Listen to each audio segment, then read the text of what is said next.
Once upon a time, nestled in a quaint village hugged by rolling hills and lush greenery, there lived an old man. His days were painted with the colors of solitude, for he had only one son who brought him more worry than joy. This son, you see, had a fondness for idleness that rivaled the slow dance of the village stream.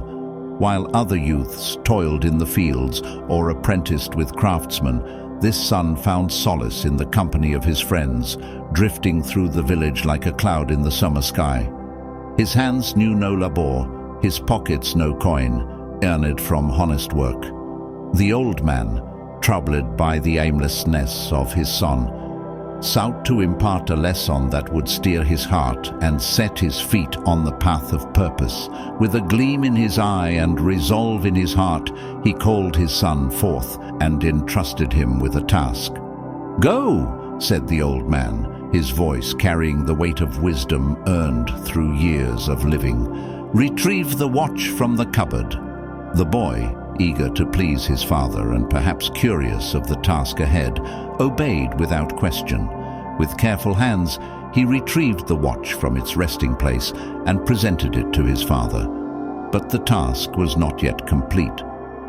"Take the car and go to the market," instructed the old man, his eyes twinkling with anticipation. "Find out its price." Thus, the son embarked on a journey that would unravel the threads of his understanding and weave a new tapestry of insight. Through the bustling market streets he wandered, seeking the value of the watch that ticked away the moments of his life.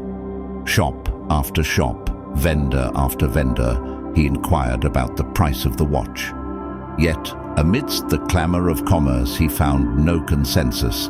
Prices ranged from meager sums to fortunes fit for kings. As the sun dipped below the horizon and cast long shadows over the market square, the son returned home, his mind brimming with tales of valuations and worth. He recounted his journey to his father, who listened with the patience of a sage. The old man nodded knowingly, his eyes crinkling at the corners with a hint of mischief. "Put it back in the cupboard," he said, his voice carrying the weight of a secret yet to be revealed. The next day dawned, and once again the old man called his son forth.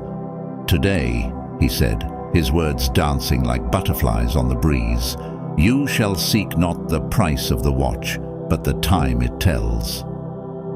Confusion clouded the son's brow, for this task seemed far more elusive than the last.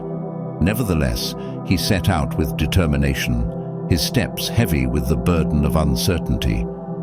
But as he walked the familiar path to the market, he found himself greeted not with laughter, but with whispers of intrigue.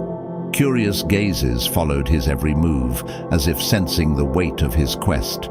In his hour of need, he stumbled upon the shop of a wise merchant whose words would forever alter the course of his destiny.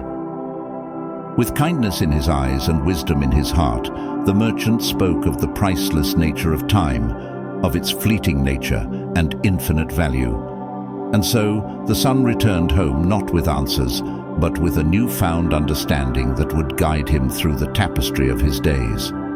With tears of realization glistening in his eyes, he embraced his father, knowing that the true currency of life was not measured in gold, but in the moments we choose to cherish. And from that day forth, the son walked with purpose in his heart, for he had learned that the most